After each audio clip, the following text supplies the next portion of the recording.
South African editor Diane Hawker, who joined us live from Istanbul in Turkey. Now, for deeper understanding of the cabinet reshuffle in the Republic of South Africa, we're joined by Godrich Gardi, EFF Head of International Relations, and Sysman Motloung, a political science lecturer at the Northwest University.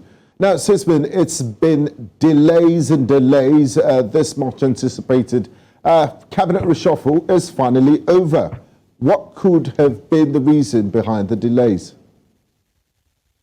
Yeah, I think what we understand from the president's office has been that he is consulting, he is thinking about this. And this kind of a reshuffling is not something that is to be taken for granted. I think this is mainly the elements that the president has been communicating through his spokesperson. And then from the public opinion, there's been some sort of speculations that he seems to be reluctant to admit Mr. Who's now the deputy president, Paul Mashatile, as a member of his cabinet. As to why he was reluctant or maybe hesitant about that is issue of factions or mistrust between him and the newly appointed now deputy president, which is something really people have been thinking about as to why he should really delay on that. So it's a matter of factions, but other than that, it is typical of him, what has been seen of Mr. Ramaphosa as a leader, that he has not been a person who is quick to make decisions. He's known as that consultative leader, but that is also a character that seems to make him pass off as a weak president who is really not courageous enough to make a decision when it is supposed to. Thank you, Sysman. Now I would like to bring in Gardi. President Ramaphosa's cabinet, looking at it, there's been quite a few changes to the cabinet. What do you make of it from the point of view of service delivery?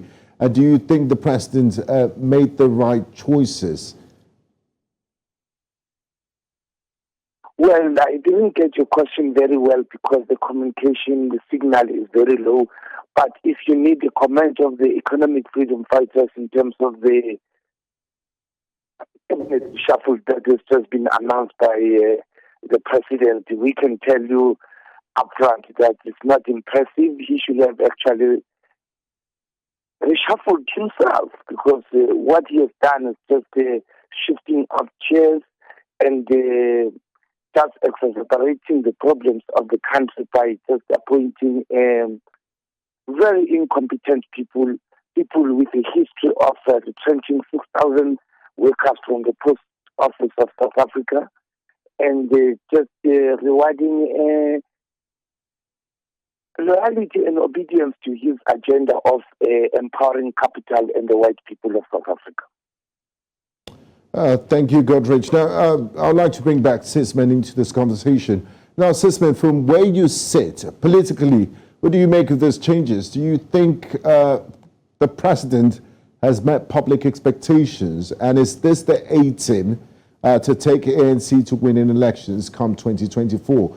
Was it a balancing act between competence and those who have the political clout to help him win the general elections next year?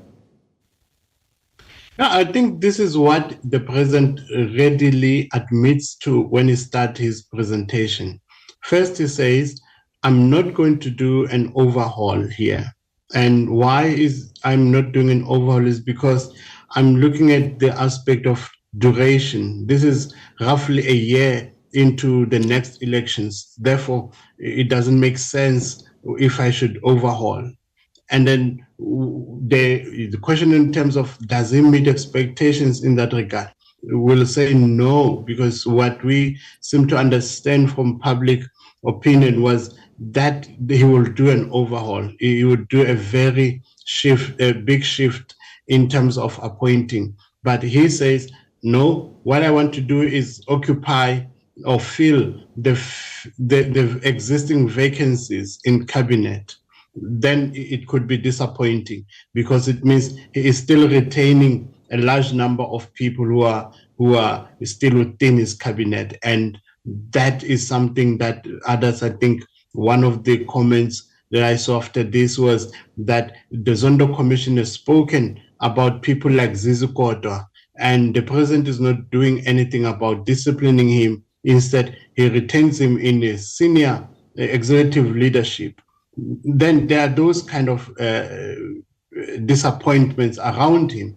However, on the issue of power and clout of these politicians, yes, you see him taking Nkosazana Zuma from a powerful position into the Ministry of Women and People with Disabilities, which is a very invisible ministry in that presidency's office. Publicly, there isn't much spoken about the interests and advocating the issues of women and children or people with disabilities.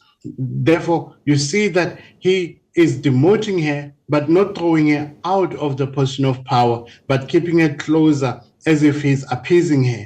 And this way, it is somehow having to balance the backlash from the people who are supporting Nkosazana. So it is very important for him to also retain Nkosazana for the next elections and to have the support of KZN. You know, you don't want a rebellion. I think this is what he's trying to balance. So of most people that he's still retaining are the old politicians. He's just shifting them around. Like Patricia DeLille is somebody that you see moved from public works to tourism. And now you see DeLille is very important for the ANC in terms of the next election. Should they need a coalition government, DeLille is already a co-opted minister from an opposition party. That is strategically important, not to exclude her from power. And then her loyalty will be very important for her. So he's really playing it in terms of that skill and experience, as you said. So I think it's something that he really calculated, especially on the Minister of Electricity. There's been public opinion that we need somebody who's experienced, somebody who knows the sector, and that is what he did. Thank you, Sysman. Now, Godrich, let's talk about the ordinary South Africans, ordinary South African citizens. How much of an influence they have in how ministers are held accountable and things that affect them directly. Like there's this talk about public calls for the Minister of Police, Becky Chale, to be sacked because he has failed to deal with crime. What do you make of this? And how much consideration is made to what ordinary South Africans feel and what they want?